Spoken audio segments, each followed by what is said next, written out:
A option में लिखा हुआ है ना परिचालन गतिविधियां, तो नकद प्रवाह विवरण का कैश फ्लो स्टेटमेंट का पार्ट 1 होता है ऑपरेटिंग एक्टिविटीज, परिचालन गतिविधियां।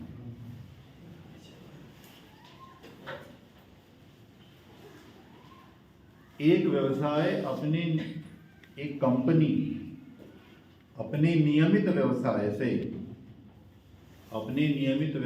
से जितना राजस्व प्राप्त करती है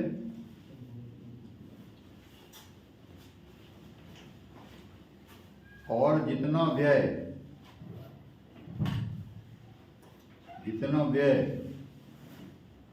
होता है, इनफ्लो एंड आउटफ्लो, अंतर प्रवाह और बहिर्प्रवाह, जो उसके रेगुलर बिजनेस से होता है, वो उसकी ऑपरेटिंग एक्टिविटी में आता है कैश फ्लो की। जैसे अल्ट्राटेक कंपनी सीमेंट को बेचने से जितना कमाती है, जितना राजस्व आता है वो, और सीमेंट के लिए रॉ मटेरियल खरीदती है तो वो भी पैसा देना पड़ता है ना कच्चा माल के लिए, तो जो एक्सपेंस खर्चा होता है वो दोनों आते हैं ऑपरेटिंग एक्टिविटी में। ठीक है। फिर इसका दूसरा पार्ट होता है इन्वेस्टिंग एक्टिविटी, जो बी ऑप्शन में दिया हुआ है, निवेशी गतिविधियां, इन्वेस्टिंग एक्टिविटीज, निवेशी गतिविधियां।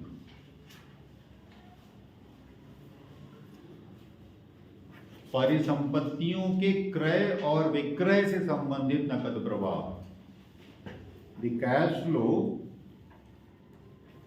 Cash flow relating to purchase and sale of assets, परिसंपत्तियों के क्रय और विक्रय से संबंधित नकद प्रवाह।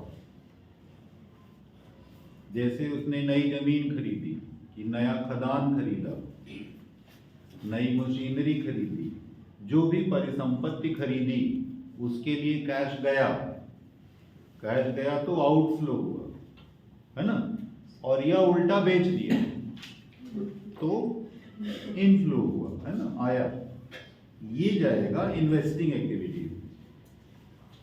ठीक है।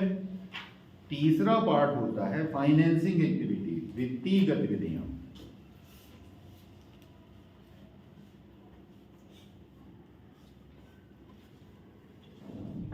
ऋण और इक्विटी पूंजी से संबंधित अंतर प्रवाह और बहिर्प्रवाह, inflow and outflow relating to debt and equity. Capital जिसको हम कहते हैं ना, पूंजी जिसको हम कहते हैं, शेयर जारी किए तो पैसा आया, शेयर का डिविडेंड दिए तो पैसा गया, लोन लिए तो पैसा आया, लोन का रीपेमेंट किए या ब्याज दिए तो पैसा गया, ये आएगा फाइनेंसिंग एक्टिविटी। ठीक है। अब इतनी जानकारी के साथ प्रश्न को पढ़िए। कंपनी ने शेयरधारकों को लाभांश के रूप में नकद 2 लाख या 20 लाख रुपए, जो भी होगा, ये गिन डालिएगा, 2 लाख है, हाँ, 2 लाख रुपए देने का निर्णय लिया। ये किस प्रकार का नकदी प्रवाह होगा?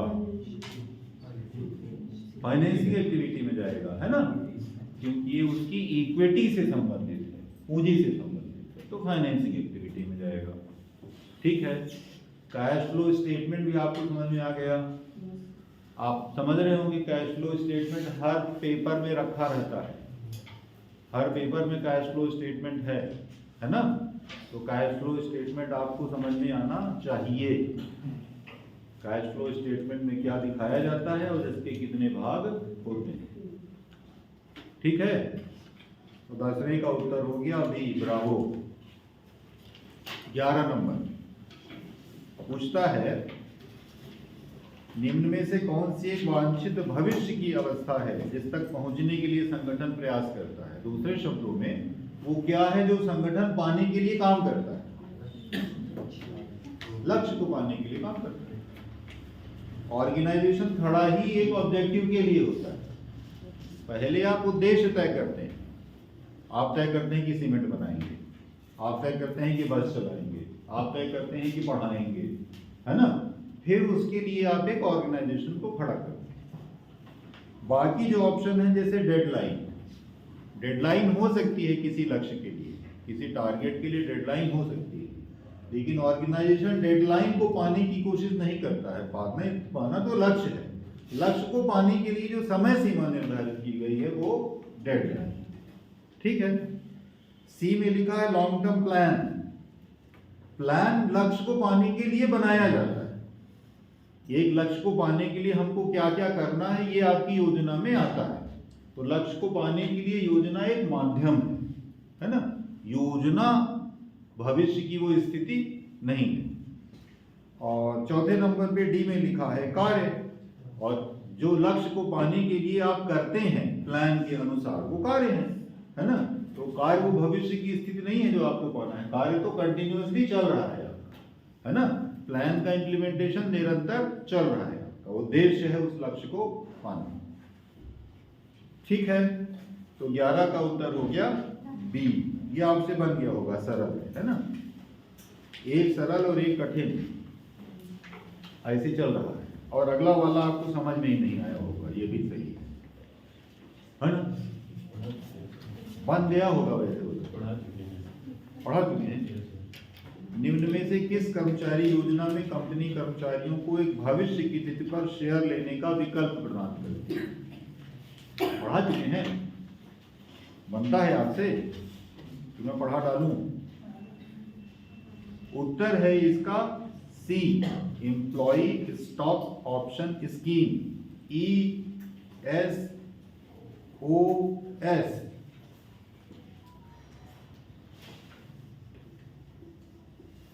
कहलाता वैसे ESOP है, प्लान है। इन्होंने प्लान को स्कीम में कन्वर्ट कर दिया। ठीक है। ये ESOP कहलाता है। ये इस नाम से भी आपसे पूछा जा सकता है व्यापक में कि ESOP क्या है। तो एम्प्लॉय स्टॉक ऑप्शन प्लान है।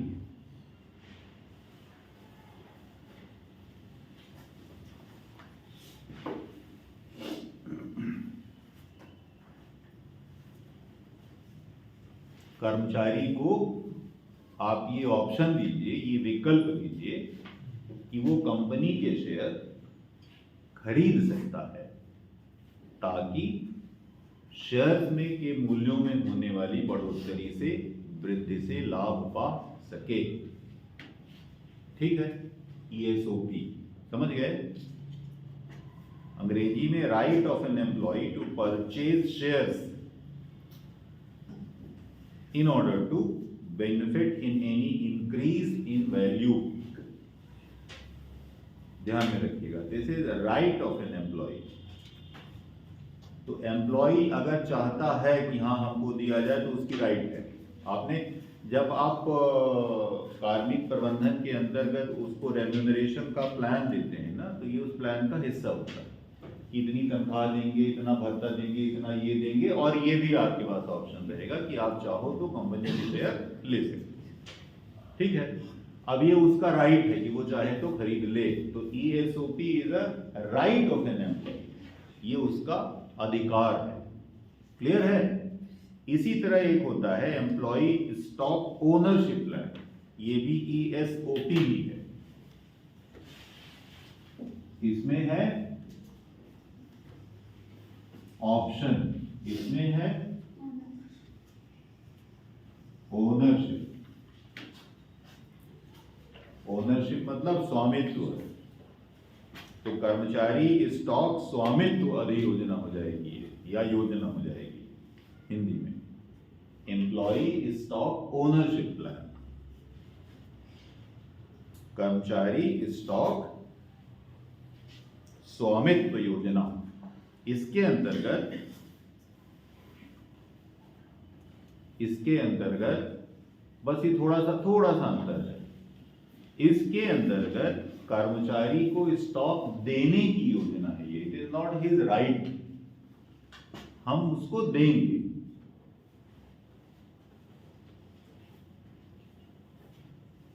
हमारी योजना में है कि हम उसको इतनी सैलरी, इतनी ये, और साल में एक बार कि 2 साल में एक बार कि 5 साल में एक बार कंपनी के स्टॉक्स देंगे। ठीक है, वो चाहे हाथ उठा के हल्ला करे कि न ले न ले, जबरन देंगे, है ना, क्योंकि हमारे प्लान में ये है, रेम्यूनरेशन प्लान का ये हिस्सा है कि हम आपको हर 5 साल में 100 शेयर अपनी कंपनी के देंगे। जैसे आपको सैलरी देते हैं वैसे 5 साल बाद हम आपको 100 शेयर देंगे। तुमको लेना ही नहीं लेना हम पूछे नहीं तुमसे, ये हम तुमको देंगे। ठीक है, राइट में it is right of your employee, चाहे तो खरीदे चाहे तो नहीं खरीदे।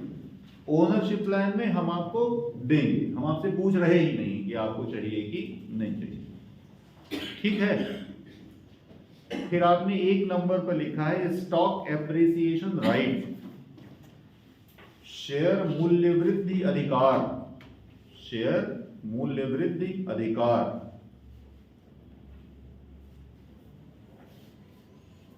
ठीक है, एक निश्चित समय के पहले, एक निश्चित समय के पहले यदि कर्मचारी स्टॉक ले लेता है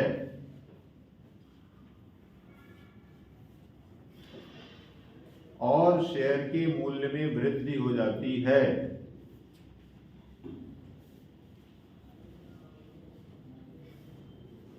तो उसे उस वृद्धि का लाभ कमाने का अधिकार है। Ability to profit from appreciation of value, appreciation of value of shares at set period of time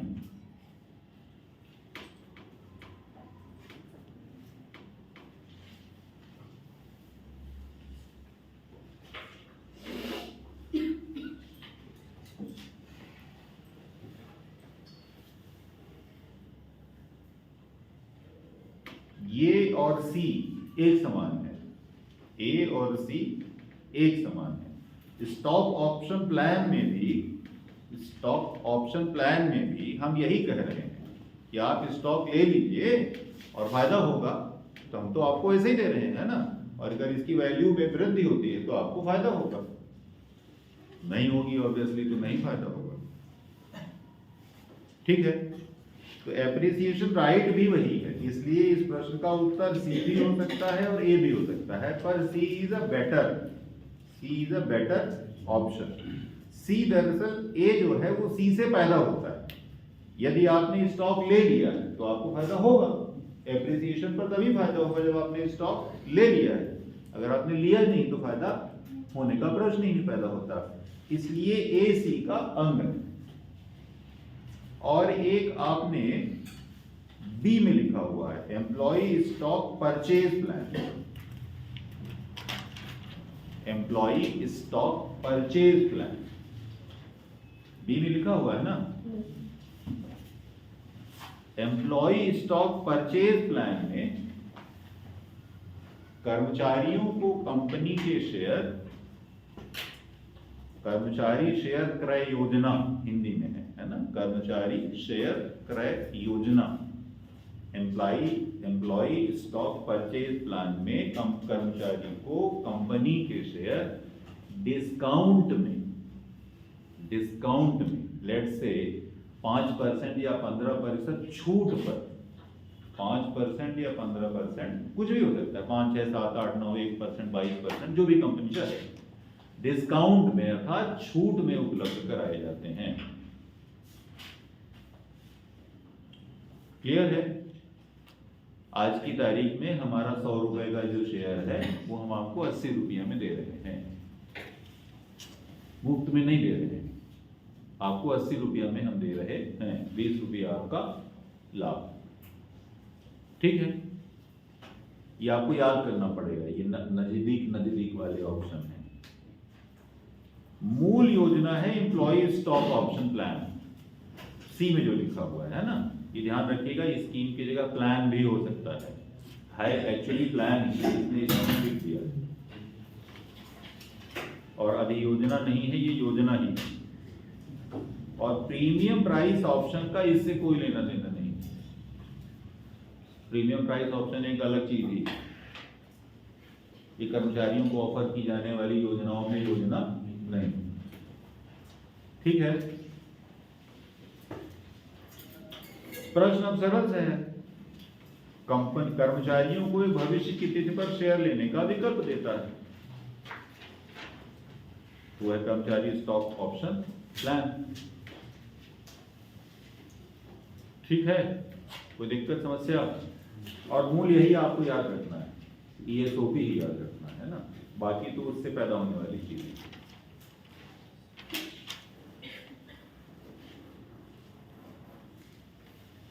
तो 12 का उत्तर हो गया सी। चले आगे, क्वेश्चन नंबर 13, ये बहुत सरल है। मिडिल लेवल मैनेजमेंट का इनमें से किससे संबंध है? अल्टीमेट ऑब्जेक्टिव का नहीं है, ऊपर वाले टॉप लेवल से संबंधित है। नेशनल ऑब्जेक्टिव, ये तो भारत सरकार से लेना देना है, हमसे क्या लेना देना कंपनी से। और स्ट्रेटेजिक ऑब्जेक्टिव्स भी अल्टीमेट ऑब्जेक्टिव्स होते हैं, इनका भी टॉप लेवल मैनेजमेंट से संबंध है। ठीक है, तो 13 का उत्तर है बी, डिविजनल ऑब्जेक्टिव। मैनेजर का जो भाग है, प्रभाग है, आपको जितना चार्ज में दिया गया है, आपका काम है कि आप इसके उद्देश्य पाइए, है ना।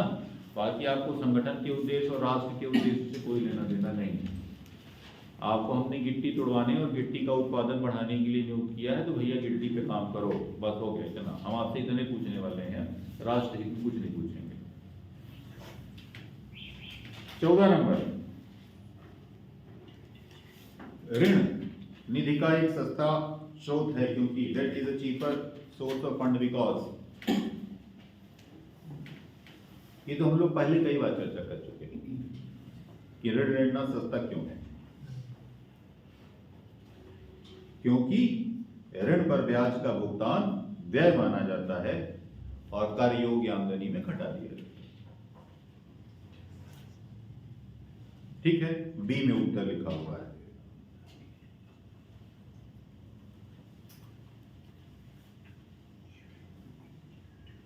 ए तो पूरी तरह गलत है। Owner of the business aspects a low rate of return.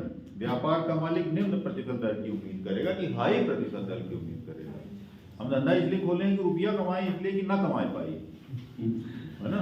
तो ये तो पूरी तरह गलत है, बी ही सही है। मतलब आपको अगर उत्तर नहीं भी समझ में आ रहा तो ये तो गलत ही गलत है, तो उत्तर बी ही हो सकता है। क्वेश्चन नंबर 15, व्यापार का मालिक अपनी निजी प्रयोग के लिए व्यापार से धन को निकाल लेता है, आहरण करता है, ड्राइंग राइट कहलाता है ना। मालिक के ड्राइंग राइट्स कहलाते हैं, आहरण अधिकार कहलाते हैं। मैंने धंधे में पैसा लगाया है, मैं अपना पैसा वापस निकाल रहा हूँ। जो मैंने पैसा वापस निकाल रहा हूँ, ये पूंजी तो है ही नहीं, पूंजी तो आप लेके भागे जा रहे हो, पूंजी थोड़ी है, लेके भाग गए तुम पूंजी। कैश आउटफ्लो हो सकता है, कैश तो निकला बाहर, पर ये कैश आउटफ्लो से बेहतर है ड्राइंग, क्योंकि वो ये पूछ रहा है कि ये है क्या, पूछ रहा है ये है क्या। हालांकि कैश फ्लो स्टेटमेंट के इन्वेस्टिंग एक्टिविटीज में ये पैसा निकाल लेना दर्शाया जाएगा। अभी आपने लिखा ना, पूंजी से संबंधित इनफ्लो एंड आउटफ्लो, तो ये उसमें दर्शाया जाएगा। पर ये बेसिकली है क्या? ये है आहरण, है ना। वो ये पूछ रहा है कि इसको कहेंगे क्या, तो कहेंगे हम आहरण। और डेप्रिसिएशन है ये नहीं, डेप्रिसिएशन से कोई मतलब नहीं। ठीक है, तो मतलब सी भी सही है, पर प्रश्न का उत्तर ए है। 16, खरीदारी की प्रक्रिया चालू कब होती है? बाइंग प्रोसेस शुरू कब होता है? ध्यान दीजिएगा, मार्केटिंग प्रोसेस नहीं बोल रहा है, मार्केटिंग प्रोसेस नहीं बोल रहा है, वो बोल रहा है खरीदने की प्रक्रिया कब चालू होगी। आप किसी काम को कब खरीदेंगे, कोई सामान को कब खरीदेंगे? तो भूल जाइए। आप बताइए कब खरीदेंगे?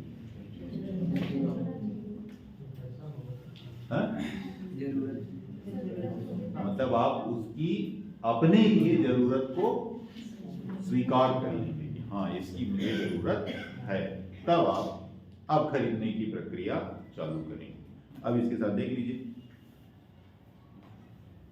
मुझे जूता चाहिए। ए में लिखा है विज्ञापन को देखता है खरीदार और उसको याद रखता है बहुत बढ़िया विज्ञापन है। तो आप विज्ञापन कितने सारे देखते हैं और ज्यादातर बहुत बढ़िया लगते हैं। कोई ऐसा है जो घिना लगता है? बहुत कम है ऐसे जो लगता है यार बेकार टाइप का विज्ञापन बनाया है।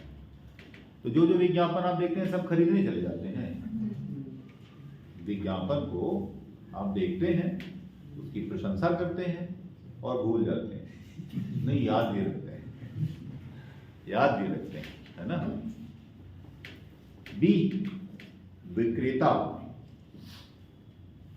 जो वस्तु बेचने वाला है उसके लाभ क्या है, इससे खरीदार को कन्विंस कर लेता है। कन्विंस मतलब कि समझा ले जाता है, राजी कर लेता है, थोड़ा सा गड़बड़ है हिंदी, है ना, मतलब समझा ले जाता है। कन्विंस का मतलब समझा लेना, है ना। तो समझा लेता है कि ये चीज बहुत उपयोगी है। तो आप भी जानते हैं कि बहुत सारी चीजें बाजार में हैं जो बहुत उपयोगी हैं, तो क्या करेंगे, जीवन उपयोगी है, इशू है ये नहीं। तो बाइंग प्रोसेस तो तब चालू होगा जब मेरी लाभप्रद है और जेवा में रुपया भी है, हाँ एक खरीदा जा सकता है ना। जैसे कार तो सुने बहुत है कि एक रोल्स रॉयस नाम के कार आती है, अब बहुत नहीं होती, वहाँ बाइट के बाग है तो लोग बाग कहते हाँ देखा रही ध्यान लगा, तो हमने बनाई आल्टो से शुरू करा है ना। जरूरत तो है, 4 व्हीलर की जरूरत तो है, तो शुरुआत कहाँ से होती है, आल्टो से, नहीं तो क्विड से, एक क्विड भी है ना, वहीं से चालू होती है बेस लेवल वाले से। फिर लगता है कि नहीं आंखों का मन ही और लगा ले, थोड़ा और बड़ी वाली थोड़ा खरीद ली जाए, पर रोल्स रॉयस तक कभी पहुंचता ही नहीं है। पर ये तो तय है कि वो सबसे अच्छी गाड़ी है, ये हम जानते हैं और मानते हैं। बाइंग प्रोसेस नहीं चालू हुआ, बाइंग प्रोसेस चालू हुआ तब जब आपने उसकी जरूरत को मान लिया, नहीं इसकी जरूरत मुझे है, तब आप खरीदने की प्रक्रिया चालू करेंगे।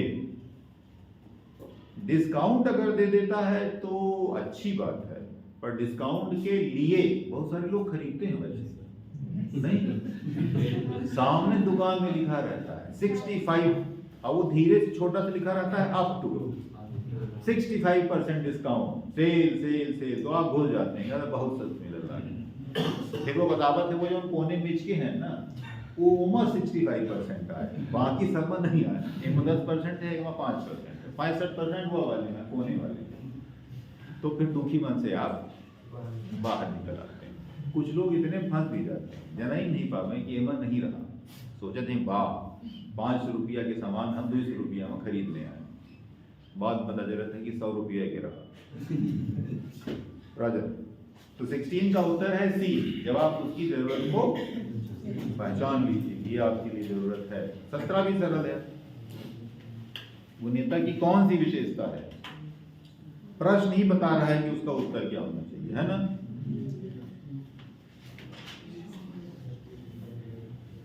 सत्यशील और गैर धोखेबाज बन करके,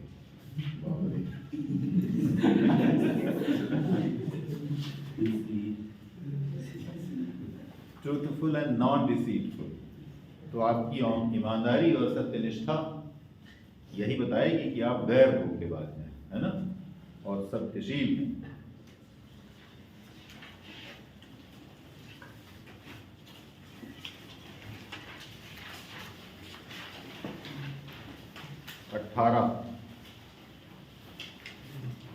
ये प्रश्न पिछले पेपर में ही था, है ना।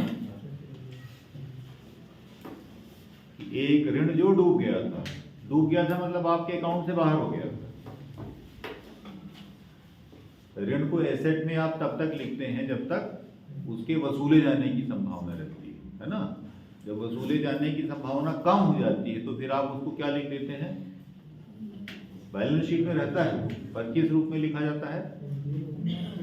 एनपीए, है ना। मतलब जिसमें ब्याज मिलना बंद हो जाता है, सामने वाला ब्याज देना बंद कर देता है या किस्त का भुगतान करना बंद कर देता है, तब वो कहलाता है एनपीए। बैंकों की सबसे बड़ी समस्या यही है। पर है एसेट, अभी आपने लिखा उसको बैलेंस शीट में एसेट के रूप में ही है। बैलेंस शीट में ऋण दिखाया जाएगा एज अ एसेट, है ना।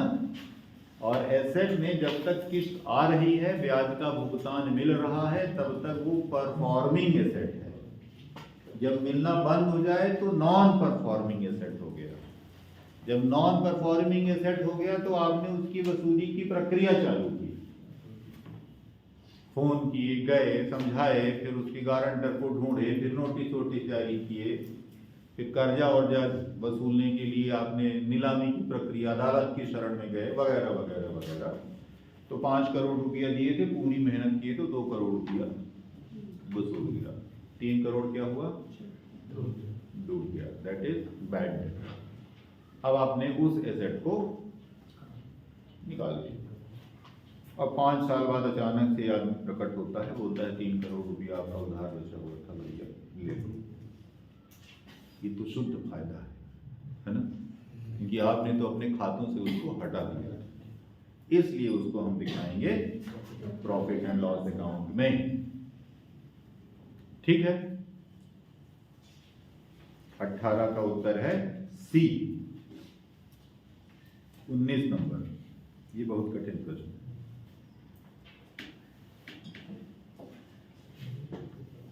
Which of the following is not true?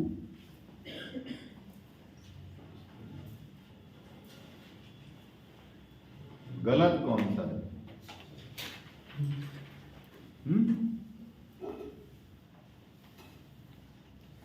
देखिए, bond is at a premium. सबसे पहली समस्या इस प्रश्न में ये है, the bond is at a premium to whom? या एट अ डिस्काउंट? The प्रश्न is to whom?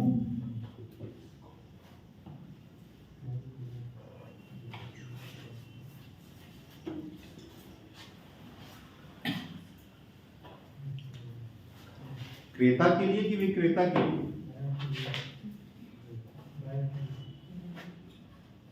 ये उसने बताया नहीं। The issue is कि ये उसने क्लियर नहीं किया है प्रश्न में।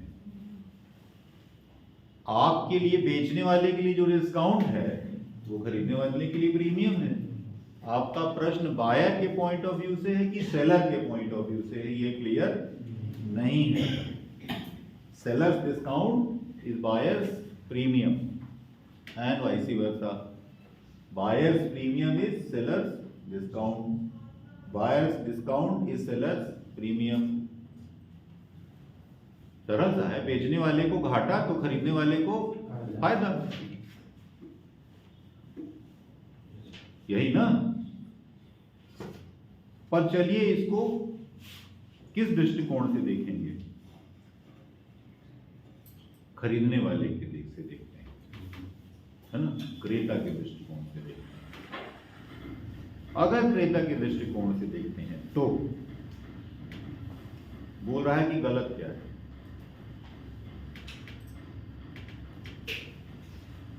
हर बॉन्ड की एक फेस वैल्यू होगी, मैंने आपको बताया था। बॉन्ड और डिबेंचर एक फिक्स्ड वैल्यू में निकलते हैं। लेट से 10,000 का एक बॉन्ड है at 5% interest for 20 years. Bond किसी कंपनी ने जारी किया या सरकार ने जारी किया, उसने कहा 20 सालों के लिए आप एक बॉन्ड हमारा खरीदिए, 10,000 रुपए में मिलेगा, 10,000 रुपए आप हमको दे दीजिए, हम इस 10,000 रुपए पे हर साल 5% ब्याज देंगे और 20 साल बाद हम आपका पैसा वापस कर देंगे। ठीक है, क्लियर है? ये बॉन्ड है ना। ऐसा ही डिवेंचर होता है, डिवेंचर में ब्याज ज्यादा होता है, बॉन्ड में ब्याज कम होता है। बॉन्ड की गारंटी होती है और डिबेंचर की गारंटी नहीं होती, इसलिए डिबेंचर में खतरा ज्यादा, इसलिए डिबेंचर में ब्याज ज्यादा मिलता है। बॉन्ड में खतरा कम है, इसलिए बॉन्ड में ब्याज कम मिलता है। अब वो जो आपका कैपिटल मार्केट है ना, तो कैपिटल मार्केट में वो जो स्टॉक एक्सचेंज होते हैं, सुने होंगे ना, Bombay stock exchange, national stock exchange. Bombay या नेशनल स्टॉक एक्सचेंज में स्टॉक का मतलब होता है शेयर,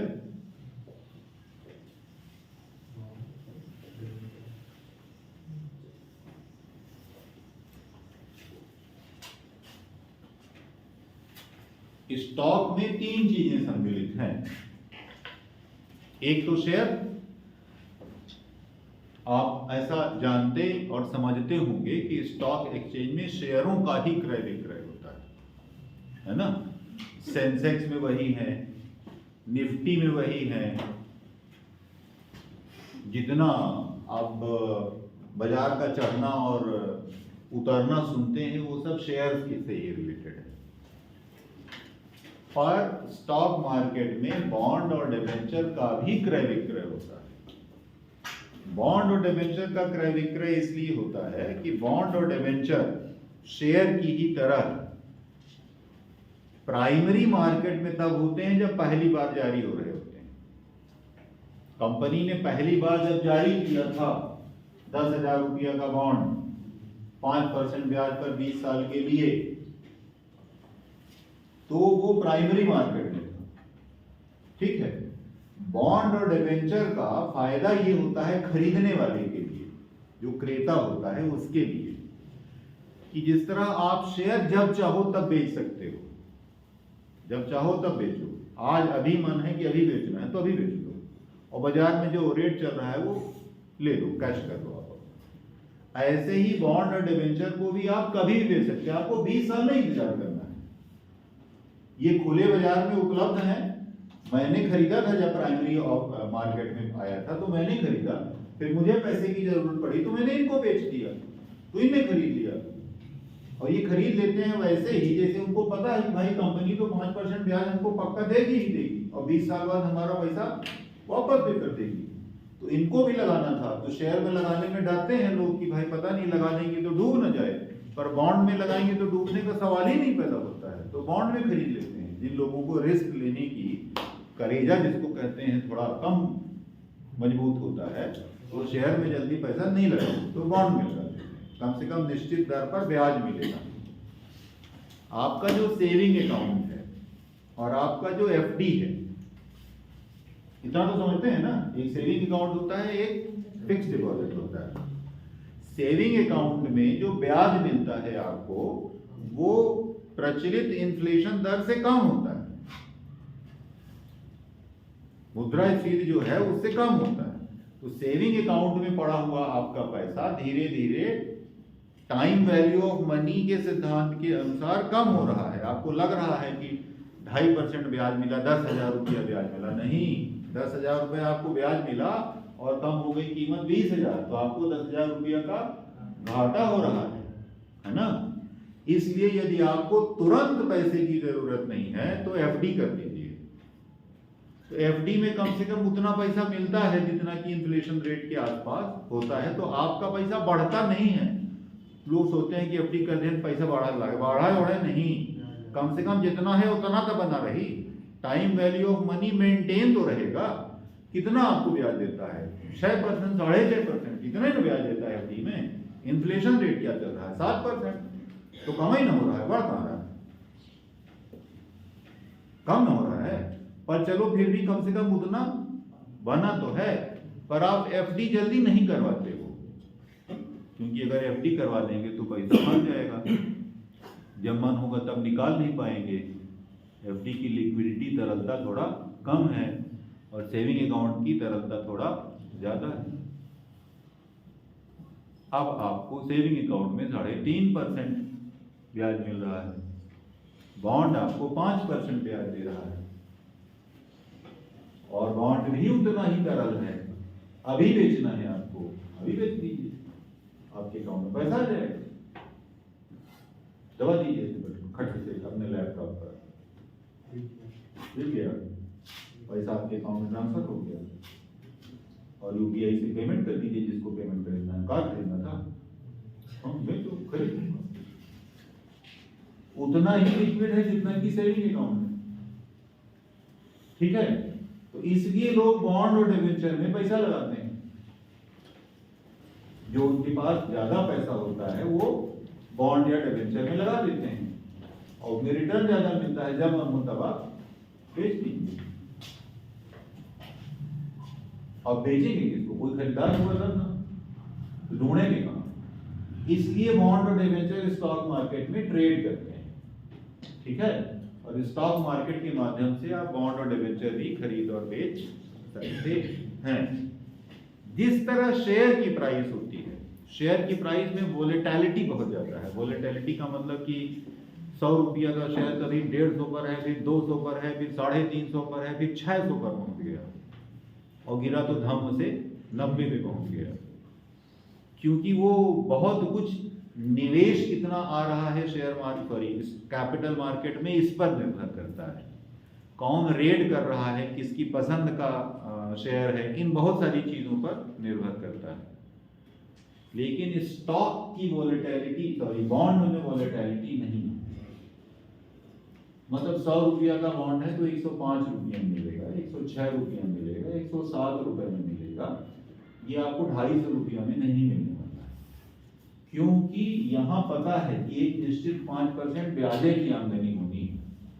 कंपनी ऐसा नहीं कि बहुत सारा पैसा कमा लेगी तो आपको 25% डिविडेंड ऑफर करेगी। हाँ, कितना फायदा कमा ली, दे ही ब्याज 5%, ठीक है। तो जिन लोगों को थोड़ा सुरक्षित निवेश करना होता है वो बॉन्ड में निवेश करते हैं, और जिसको और सुरक्षित निवेश करना होता है वो सरकारी बॉन्ड में करते हैं। सरकार भी बॉन्ड जारी करके बाजार से पैसा उठाती है, सॉवरेन बॉन्ड कहलाते हैं, है ना। तो सॉवरेन बॉन्ड में पैसा लगाना सबसे सुरक्षित निवेश, और जब चाहिए तब आप बेचिए। क्लियर है। तो 100 रुपया का, ये 10,000 रुपए का जो बॉन्ड जारी किया था, ये बाजार में अगर कंपनी की साख अच्छी है तो हो सकता है 10,050 रुपया में मिल रहा हो, और कंपनी की साख अगर गड़बड़ है तो हो सकता है 9,090 रुपये में मिल रहा हो। एज अ बायर, आप क्रेता हैं तो ये सस्ते में मिल गया आपको एट डिस्काउंट, क्योंकि कीमत तो इसकी 10,000 है और ब्याज मिलेगा 5% ही, डेफिनेट। हरी बात समझे, आपको डिस्काउंट मिला, और अगर इतने में मिला तो ये आपको प्रीमियम में मिला।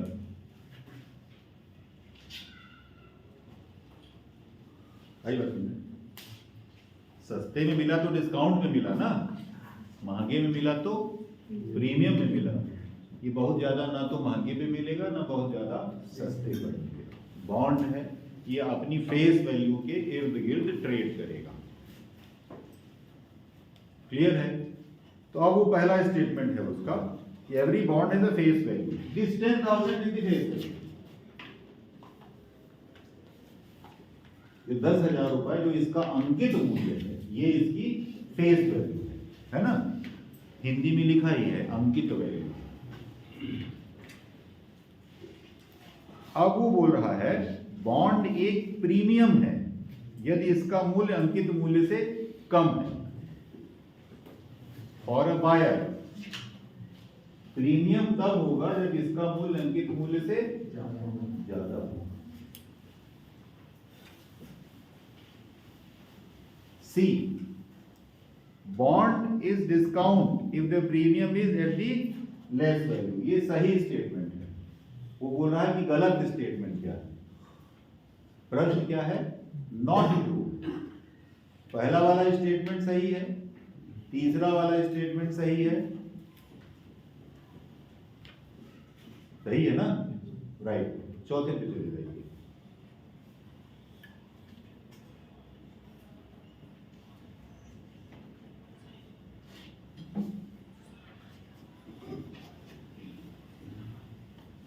चौथा भी सही।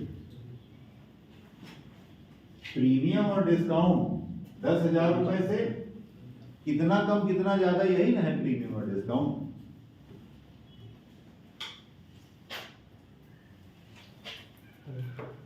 यही ना है। तो डी भी सही है।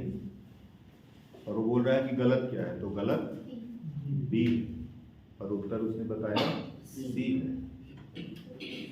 उत्तर उसने बताया सी है। तो मतलब अब सेलर के पॉइंट ऑफ व्यू से देखिए, आपने क्रेता के पॉइंट ऑफ व्यू से देखा था, अब विक्रेता के पॉइंट ऑफ व्यू से देखिए।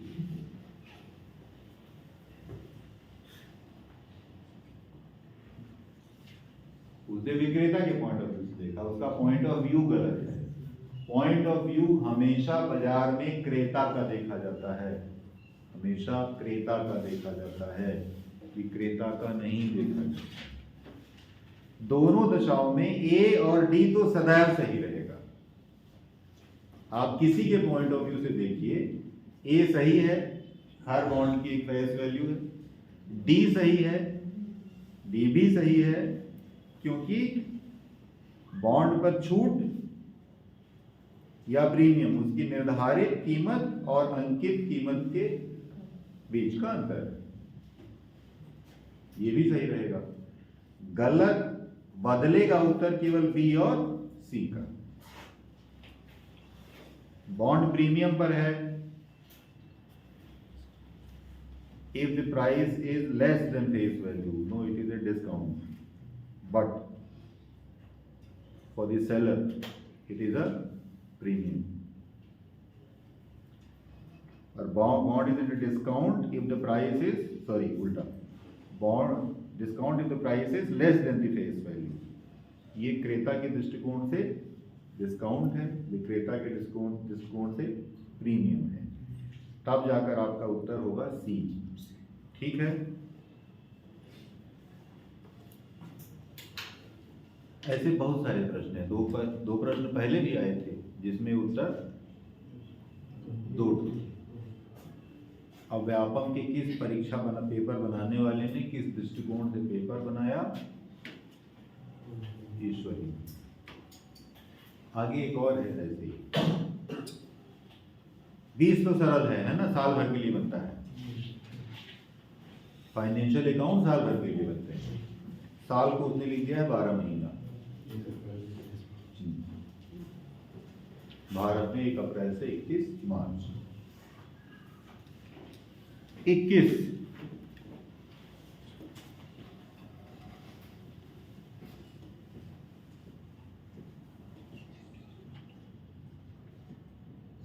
हिंदी में जो अनुबंध लिखा है ना वो गड़बड़ है, अनुमान है।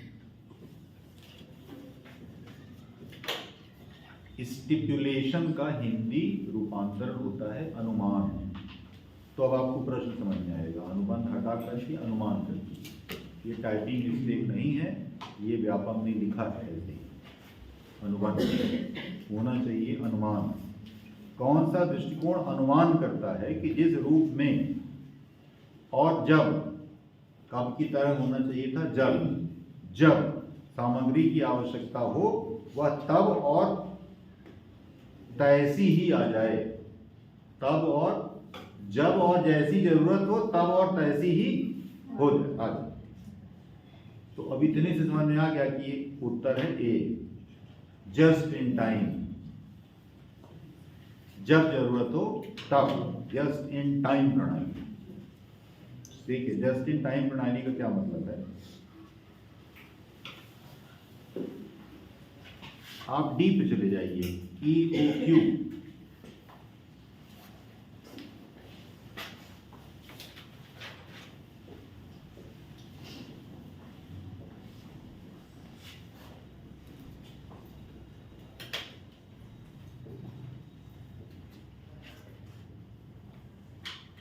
EOQ stands for Economic Order Quantity।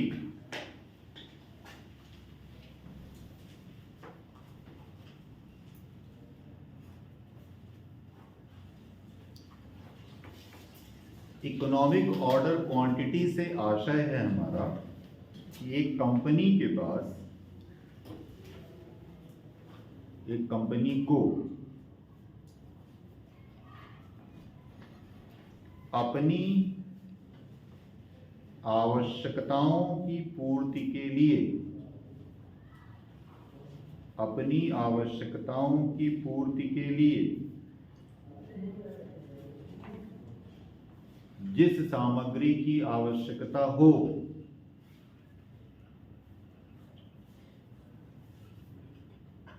उतनी ही वो अपने पास, उतनी ही वो क्रय करे, ताकि उसके पास स्टॉक में अनावश्यक सामग्री न हो। The ideal quantity that a company should purchase, ideal quantity that a company should purchase to meet its demands, to meet its demands, maintaining minimum inventory, stock में न्यूनतम माल रहे उसके पास, इन्वेंट्री मिनिमम रहे।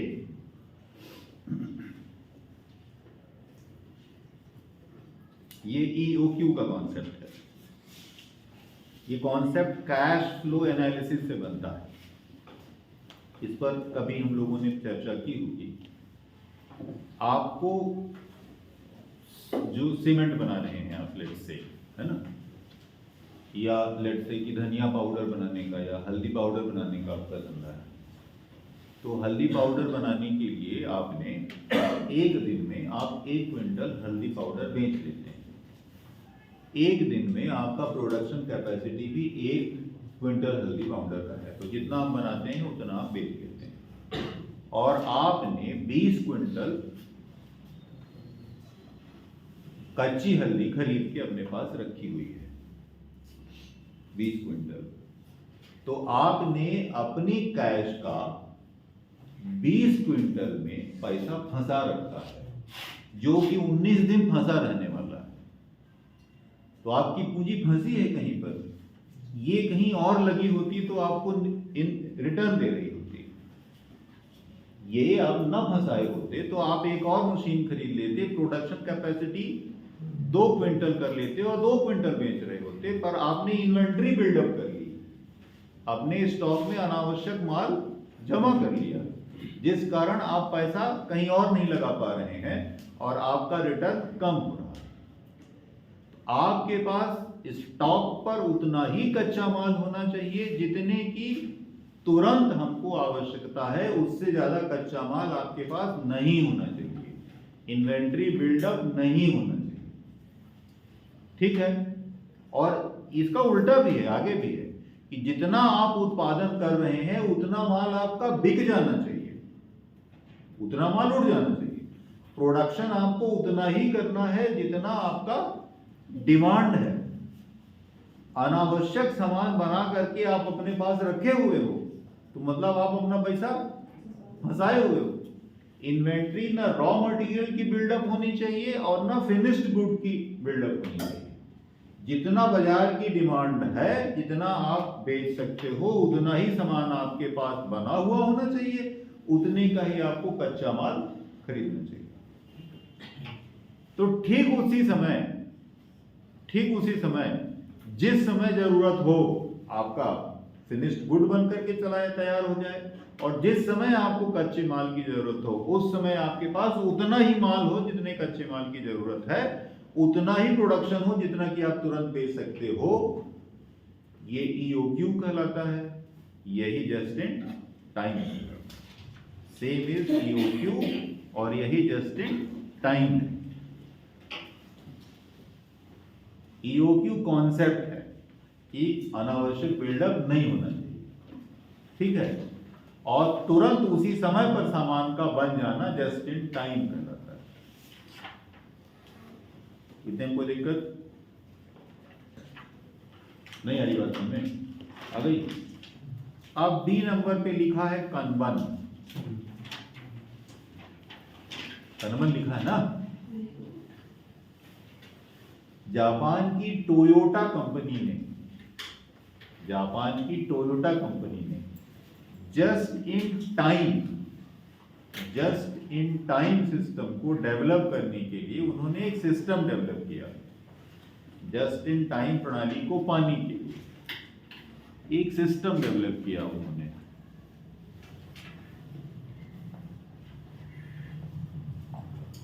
वो विजुअल कार्ड्स पर आधारित था, लाल रंग के कार्ड, हरे रंग के कार्ड, पीले रंग के कार्ड वगैरह वगैरह। और उन्होंने आइडेंटिफाई कर लिया, जैसे कि फॉर एग्जांपल कि आज जितने माल की हमको जरूरत है वो लाल रंग के कार्ड में लिखा होगा, ठीक है। तो red card shows just in time raw material और प्रोडक्ट। जस्ट इन टाइम, अभी अभी इसी समय हमको कल इतने सामान की जरूरत पड़ेगी, तो कोई कंफ्यूजन ना हो, बार बार गणना ना करनी पड़े आपको। लाल वाला कार्ड उठाइए, आपको पता है जो परचेज करने के लिए कमर्शियल डिपार्टमेंट का मैनेजर है उसको लाल कार्ड उठा करके देखना है कि आज हमको कौन सा माल खरीदना है। ये कन्वन सिस्टम, ये भी जस्ट इन टाइम प्रणाली से ही संबंधित है। तो प्रश्न में जो चीज लिखा है उससे असंबंधित केवल सी है।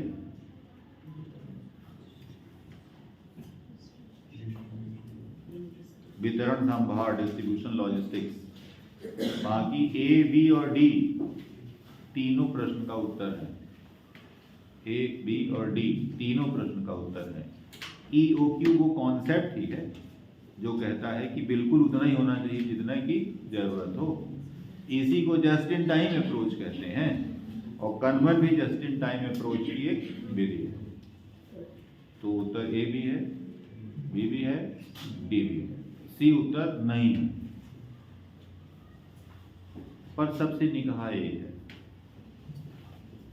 अच्छा, क्योंकि बिल्कुल स्पष्ट तौर पर बिना बुद्धि लगाए आपको जस्ट इन टाइम समझ में आ गया है ना। हो सकता है प्रश्न बनाने वाले को कन्वन और ईओक्यू ना पता रहा, इसलिए उसने ऑप्शन में उनको भी लिख दिया। सोचा कि ये कुछ विचित्र टाइप की आने में है ना। अदरवाइज सब जस्ट इन टाइम ही है, तीनों जस्ट इन टाइम सिस्टम ही है। आप वैसे इतना सब ना जान रहे होते तो यही उत्तर मारते कि नहीं मारते, हो गया। तो कंफ्यूज नहीं होना है आपको, आप जो उत्तर मानते वही मार देना है। क्वेश्चन नंबर 22,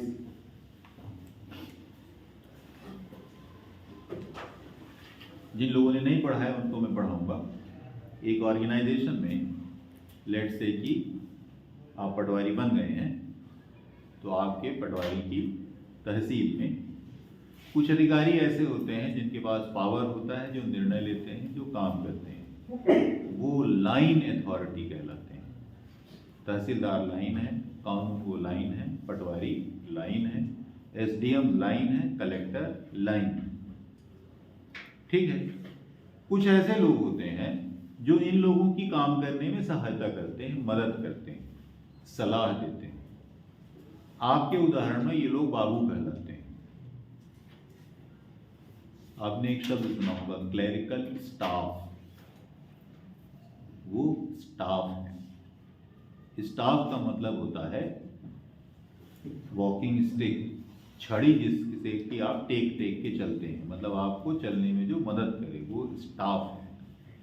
चलेगा तो घोड़ा है, चली को घोड़, छड़ी न चली, वो मदद करते हैं, इसलिए वो स्टाफ कहलाते हैं, ठीक है।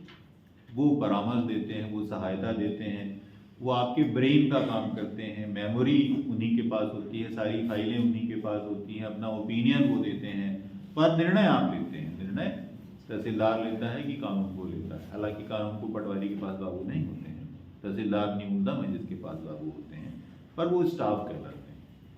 इसके अलावा संगठनों में तीसरी प्रकार की एक एजेंसी पाई जाती है जिसको ऑक्सिलरी एजेंसी कहते हैं, हिंदी में सहायक अभिकरण कहते हैं। तो जो ऑक्सिलरी एजेंसीज हैं, जो सहायक अभिकरण है, वो लाइन की तरह ही होती हैं, मतलब वो भी काम करती हैं। जैसे पीडब्ल्यूडी है ना, पब्लिक वर्क्स डिपार्टमेंट, तो पीडब्ल्यूडी भी काम करता है, निर्णय लेता है, सड़क बनाता है, पुल बनाता है, बिल्डिंग बनाता है, पर अपने लिए नहीं बनाता। अस्पताल की बिल्डिंग बनाता है, स्कूल की बिल्डिंग बनाता है, कलेक्ट्रेट की बिल्डिंग बनाता है, लोगों के रहने के लिए घर बनाता है, मतलब दूसरों की मदद करता है। तो उसमें लाइन के भी लक्षण हैं और स्टाफ के भी लक्षण हैं। इस तरह की एजेंसी ऑक्सिलरी एजेंसीज कहलाते हैं, सहायक अभिकरण कहलाते हैं। ठीक है, सहायक अभिकरणों को फंक्शनल एजेंसीज भी कहते हैं। जो ऑक्सिलरी एजेंसीज हैं उनको फंक्शनल एजेंसी भी कहते हैं। तो स्कूल जो हो गया ये लाइन एजेंसी है क्योंकि ये पढ़ाता है, इसका मूल काम है। अस्पताल लाइन एजेंसी है क्योंकि लोगों का इलाज करता है। यहाँ बैठे बाबू लोग स्टाफ हैं जो इलाज नहीं कर रहे हैं, जो डॉक्टर नहीं है, जो नर्स नहीं है, जो वार्ड बॉय नहीं है, वो स्टाफ है। और पीडब्ल्यूडी फंक्शनल या ऑक्सिलरी एजेंसी है क्योंकि वो पीडब्ल्यूडी केवल अस्पताल की बिल्डिंग नहीं बनाता है, स्कूल की भी बनाता है और जितनी बिल्डिंग है सरकार की सब बनाता है। क्लियर है? तो तीन तरह की एजेंसीज हैं, लाइन, स्टाफ एंड फंक्शनल। उत्तर है डी, डेल्टा। ठीक है, वो मैंने बोला था बदलने के लिए तो बदला नहीं। उत्तर डी है, डेल्टा। तो व्यापम ने डी ही दिया है। जो मॉडल आंसर बनाया गया था उसमें सी था और व्यापम ने डी बताया है और डी ही उत्तर है, उसमें कोई इशू नहीं। 23 नंबर,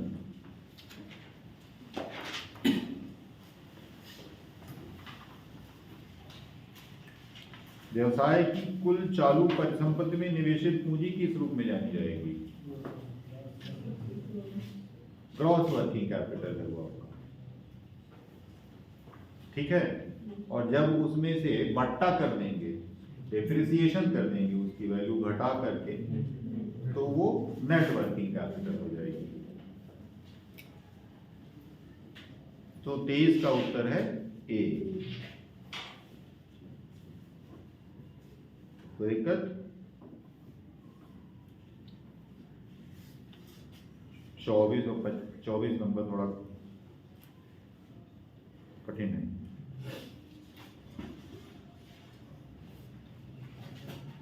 इस प्रश्न में केवल 24 इस पेपर में इसलिए प्रश्न है, 24 ही है ना, क्योंकि मैनेजमेंट वाले पोर्शन में एक सवाल उसने कंप्यूटर का ठोक दिया था। मैंने आपको बताया वो कुछ भी कर सकता है, फिर वो तो दैव है, आप कह भी नहीं सकते कि गड़बड़ है। एक प्रश्न जो है उसने सीपीयू से संबंधित डाल दिया था, तो सीपीयू तो मैनेजमेंट का प्रश्न है नहीं, वो तो कंप्यूटर का प्रश्न है ना, इसलिए एक प्रश्न कम हो गया, इसमें 24 ही आए हैं आपके टेस्ट में। चलिए अब देखिए, व्यवसाय प्रतिष्ठान का ये भी वैसे ही वाले प्रश्न है। इस पेपर में सब धुरंधर प्रश्न थे, जिसको भी मिला होगा वो बेचारा जो किया।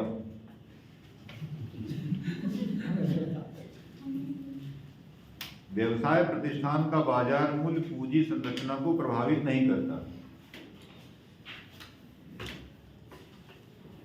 आप देखे होंगे ना कि एलन मस्क की संपत्ति एक दिन में 600 अरब गिरी, तो कहां से गिर गई? उसकी कंपनी के शेयरों की कीमत गिर गई, तो कंपनी का मूल्य कम हो गया। रिलायंस के शेयर चढ़े तो रिलायंस की वैल्यू चढ़ गई, और शेयर गिर गए तो रिलायंस की वैल्यू गिर गई। पर क्या उससे रिलायंस कंपनी की पूंजी संरचना पर फर्क पड़ा? पूंजी संरचना में फिर आपको बता दूं क्या है, मेरे ख्याल से अगर आप समझ तो गए।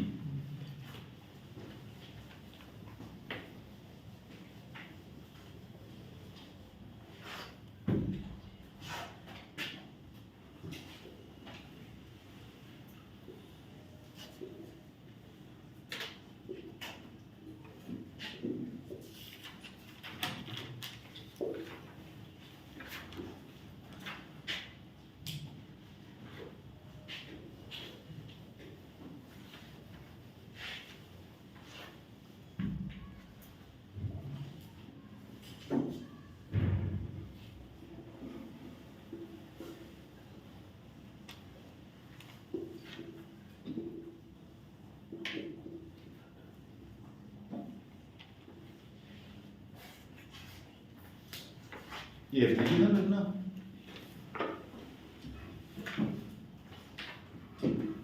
सरल। आपकी जो पूंजी है वो दो चीजों से मिलकर बनती है। एक, जो आपने ऋण ले रखा है, आपने डिबेंचर से ऋण लिया कि बॉन्ड से ऋण लिया कि बैंक से ऋण लिया, किसी आदमी से ऋण लिया, इज इमटेरियल, उससे कोई लेना देना नहीं। आपने एक ऋण लिया है और वो ऋण आपने बिजनेस में लगा रखा है, उसी से आपने जमीन खरीदी, मशीन खरीदी, उसी से आप कच्चा माल खरीद रहे। और एक जो आपने शेयर जारी किए थे वो भी पूंजी भी बनी ना। तो पूंजी संरचना के दो अंग हैं, इक्विटी अर्थात शेयर पूंजी और दूसरा है डेट अर्थात ऋण। ठीक है, यह है पूंजी संरचना। अब रिलायंस का मूल्य चढ़ा कि रिलायंस का मूल्य गिरा से उसकी पूंजी संरचना पर कितना फर्क पड़ेगा? शेयर की कीमत कम होगी या ज्यादा होगी तो उससे फर्क पड़ सकता है। कैसे पड़ेगा? क्योंकि जो शेयर है वो भी कैपिटल स्ट्रक्चर का पार्ट है। कैसे? नहीं, वो तो ठीक है, शेयर पार्ट है, पर पूंजी संरचना कैसे इफेक्ट होगी? जैसे सर कीमत गिरेगी तो लोग ज्यादा शेयर खरीदेंगे। तो खरीदते नहीं, रिलायंस को क्या फर्क पड़ेगा? कैपिटल बिल्ड हो रहा है ना सर। कैसे हो रहा है?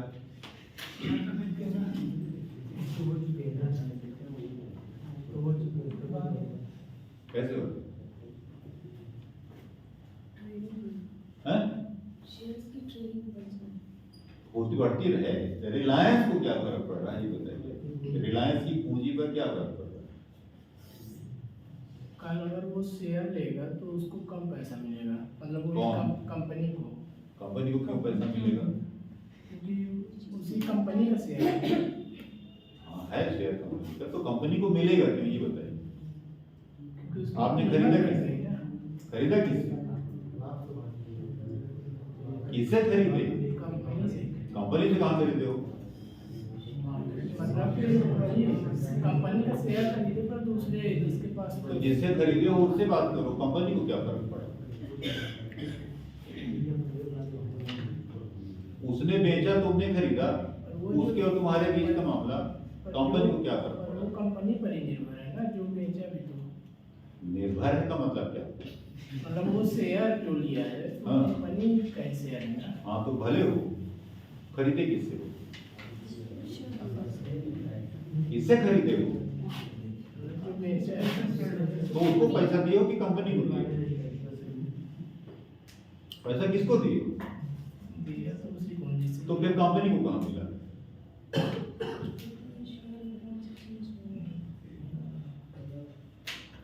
हाँ तुम्हारा बोला। शेयर पे जारी किया क्योंकि हमको कैपिटल की जरूरत थी, इसीलिए ना हम लोग जारी करते हैं कि नया बिजनेस स्टार्ट कीजिए। ठीक। तो फिर अगर उसकी पूरे शेयर की वैल्यू घटेगी ना, मतलब कि जो शेयर कंपनी के पास बाकी है तो वो उसने शेयर कब जारी किया? कंपनी ने शेयर कब जारी किया? IPO 1 जनवरी सन 2016 को जारी किया।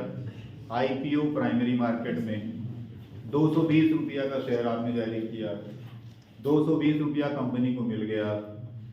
220 रुपया कंपनी को मिल गया, कंपनी ने शेयर बाजार में लिस्ट करा दिया। कंपनी को कितना मिला? 220 रुपया। शेयर मार्केट में जाने के बाद शेयर की वैल्यू घट के 100 रुपया हो गई, तो कंपनी का 220 रुपया कंपनी को देना पड़ेगा क्या?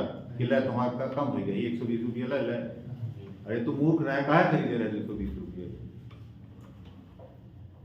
और वही शेयर 240 रुपया में चला गया, तो कंपनी कहेगी दे 220 रुपया और ले आवा, अरे तुमका सस्ता दे दिया रहे ना। ऐसा करेगी क्या कंपनी? कंपनी को एक बार पैसा मिलेगा जब वो आईपीओ जारी की, जब उसने पहली बार शेयर जारी किया, उसने पहली बार तब डस्टर बेचा, ठीक है, डस्टर 5 रुपया का मैंने बेच दिया, तो मुझे कितना मिला? 5 रुपया। अभी जेब हम डाल नहीं लेके चली जाती नहीं, ये देखिए कह अरे बहुत सुंदर डस्टर है, कहते क्या कहीं 5 रुपये के, अरे लेवा हम 20 रुपया में, तो 20 रुपया बेच दी, 15 रुपया के का फायदा हमारे के अंदर, हमका का मिला? हम तो वो ग्रैंड 5 रुपया बेच दिए, हम जाने कि वो 20 रुपया में ले तो हिंद 20 रुपया। मेरी कैपिटल स्ट्रक्चर पे क्या फर्क पड़ा? कोई फर्क नहीं पड़ा। कंपनी की वैल्यूएशन का कंपनी की पूंजी संरचना पर कोई फर्क नहीं पड़ता, कोई फर्क नहीं पड़ता। जिसके पास शेयर है उसको फर्क पड़ेगा, ये खरीदे है ना, चढ़े और गिरे दो।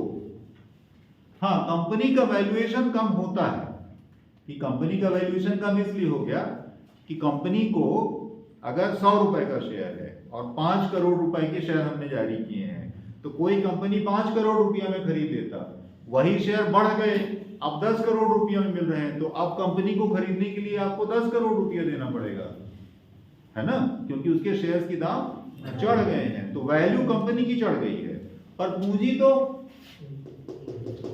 वही की वही रहेगी। तो वैल्यू से पूंजी संरचना पर फर्क नहीं पड़ता। ये कौन सी अवधारणा बताती है? निम्न में से वो कौन सी अवधारणा है जो ये बताती है?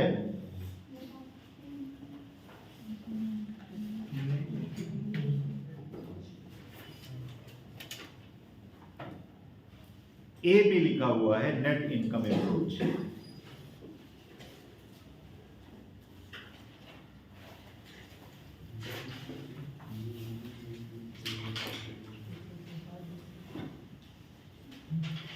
Net income approach David Durant का है।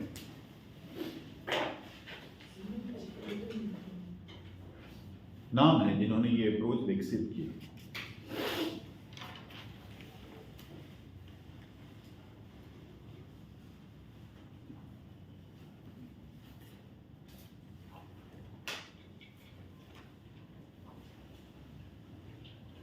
कुल आय माइनस कुल व्यय,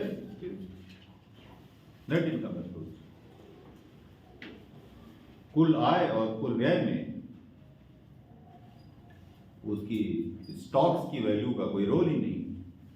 कंपनी के आय और व्यय में कंपनी के शेयरों के मूल्य का कोई योगदान नहीं।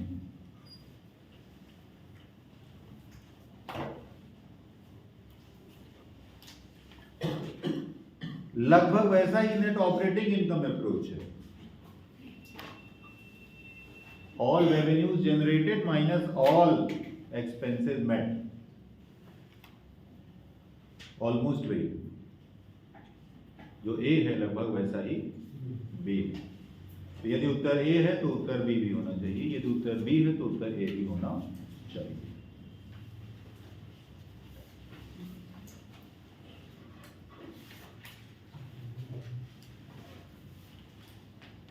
सी है ट्रेडिशनल अप्रोच। ट्रेडिशनल अप्रोच ये कहता है, ये 1950 के दशक में विकसित हुआ है। ट्रेडिशनल अप्रोच जिसको हम कहते हैं, ट्रेडिशनल अप्रोच ये कहता है कि एक कंपनी की पूंजी संरचना में ऋण और इक्विटी का एक सर्वोत्तम मिश्रण होता है। There is a optimum mixture of debt and equity for a company in capital structure. ये जितने हैं 4 अप्रोच आपके पास लिखे हुए हैं ना, ये चारों पूंजी संरचना के सिद्धांत हैं। पूंजी संरचना के 4 सिद्धांत हैं। There are 4 theories of capital structure. ये जो चारों ऑप्शन में लिखे हुए हैं।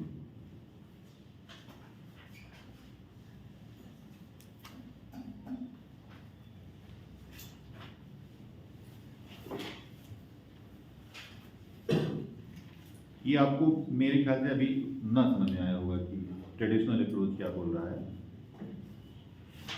अभी अभी एक प्रश्न आया था जिसमें उसने पूछा था कि ऋण लेना सस्ता क्यों है और अच्छा क्यों। ऋण लेना ज़्यादा सस्ता साधन इसलिए है क्योंकि उसकी ब्याज आप व्यय के रूप में दिखा देते हैं और वो कर के लिए लाभ नहीं मानी जाती। ठीक है, तो सस्ता है, but cost of that capital is much more. उसकी लागत बहुत ज़्यादा है। उसकी लागत वो ब्याज है जो आपको उस पर देना पड़ता है, और जो इक्विटी आपने जारी की है उस इक्विटी पर आपको ब्याज 1 रुपया नहीं देना है। लाभ होगा तो लाभांश दे देंगे, मन हो तो दे, न मन हो तो वह न दे, रिटेन इनकम में रख लेते हैं, है ना। जितना हम लाभ कमाते हैं कंपनी में उसका कुछ रिटेन्ड इनकम अपने पास रख लेते हैं और कुछ डिविडेंड देते हैं। तो मन होगा तो डिविडेंड देंगे, और देंगे तो देंगे, नहीं देंगे तो नहीं देंगे। पर पूंजी की लागत तो कुछ भी नहीं है कि 7% हमको देना ही पड़ेगा। ऋण अगर लोगे आप तो 7% ब्याज देना पड़ेगा, तो ऋण की लागत ज्यादा है, ऋण की लागत ज्यादा है, पर वो सस्ता साधन है। लागत ज्यादा है लेकिन वो सस्ता साधन है। पूंजी की लागत कुछ नहीं है, एक को नहीं, बस वो कागज भर पहले हुआ करता था जिसकी छपाई में पैसा लगता था कि 100 रुपया का ये शेयर सर्टिफिकेट है, वो इतनी ही लागत है, अब कुछ नहीं दिया। जिस आदमी से आपने एक शेयर का 100 रुपया लिया उसको एक कागज पकड़ा दिए कि लो एक शेयर तुमको देते हैं, और 1 करोड़ शेयर जारी किए तो 1 करोड़ कागज दे दिए उसको। अब पैसा डूबे तो ओकर डूबे, पैसा डूबे तक ओकर डूबे। लागत इज 0 बटा सन्नाटा। अब आपको 50 करोड़ रुपया मिल गया, अब आप धंधा करो, ऐश करो, और जब मन होगा तो बेचारे को लाभांश दे देना, जो न मन होगा तो वो भी न देना।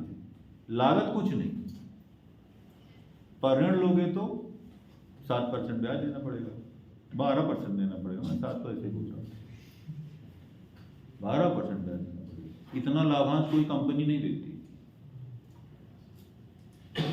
तो अब दोनों का आपको संतुलन रखना पड़ेगा ना, दोनों का एक ऑप्टिमम मिक्सचर रखना पड़ेगा कि कितना हमारी पूंजी में इक्विटी होना चाहिए और कितना हमारी इक्विटी पूंजी में लोन होना चाहिए।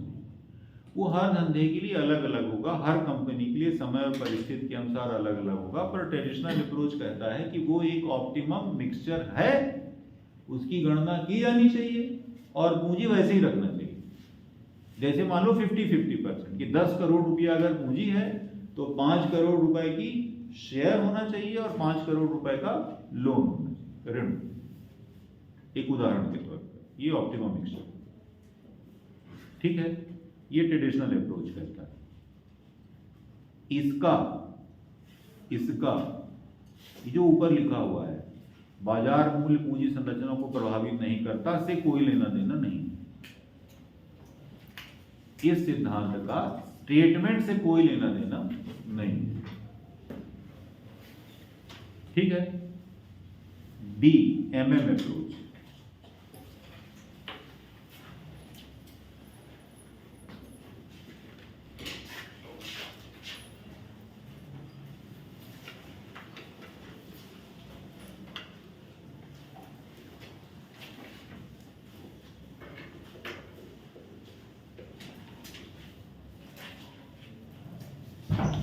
MM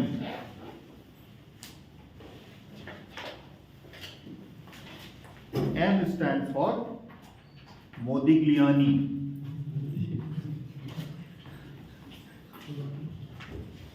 और दूसरा M stands for Miller।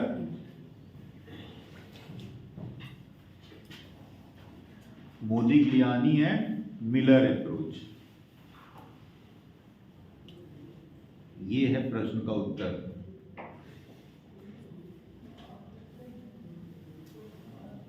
मोदिग्लियानी और मिलर ने पहली बार ये बताया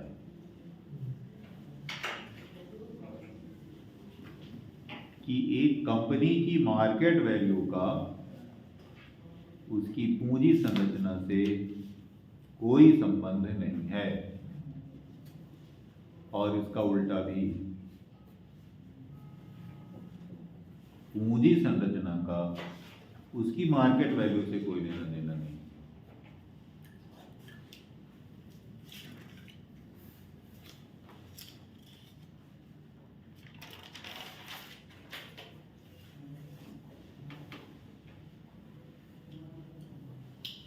मतलब ये जो स्टेटमेंट में कॉन्सेप्ट लिखा हुआ है, ये कॉन्सेप्ट मोदिग्लियानी और मिलर का दिया हुआ है, इसलिए इस प्रश्न का उत्तर यही होना चाहिए था, पर व्यापक ने उत्तर बी दिया है। बी भी सही है, पर होना डी चाहिए था। मतलब जैसे हम कहते हैं ना कि ज्यादा निकाह वाला कौन, तो ज्यादा अच्छा वाला डी है, क्योंकि इन्होंने पहली बार ये चीज बताई थी कि इन दोनों का आपस में कोई संबंध नहीं। उत्तर ए बताया गया, उत्तर बी बताया गया। ए भी सही है, बी भी सही है, लेकिन प्रश्न का उत्तर डी होना चाहिए। MNMF ए भी सही है, बी भी सही है। व्यापक ने बी बताया है, होना डी। कोई दिक्कत? धन्यवाद।